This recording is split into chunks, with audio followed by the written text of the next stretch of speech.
Inay, matagal ko nang hindi nadadalaw ang iyong puntod. Naalala ko pa yung aksidenteng nangyari sa atin noon. Buti na lang naalala ko si Kapitan Tiago.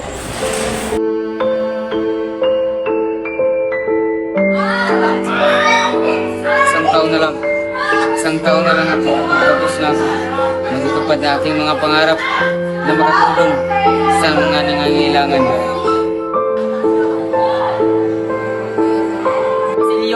Sa inyo, gusto maging doktor, nakakatawa.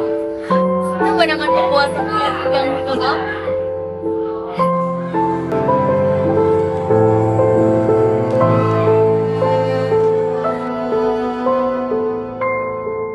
Basilio, halika rito, iho. Mga player, sinasabi nila na hindi maganda ang sila. Mas mabuti daw ang kanilang. Totoo, Kapitan. Ang gusto lang nila ay pagkakitaan kayo. Ang mga natutunan ko sa universidad ay makatulong sa kanila.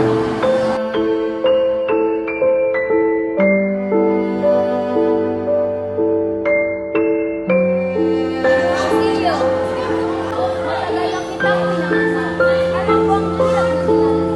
Alam ko ay Ano ibig mong sabihin? Ang magpanggap na wala kang makikitang alam mo hindi sapat ang pagiging isang doktor upang baguhin ang ating bayan. Huwag kang umasa na magbabago ang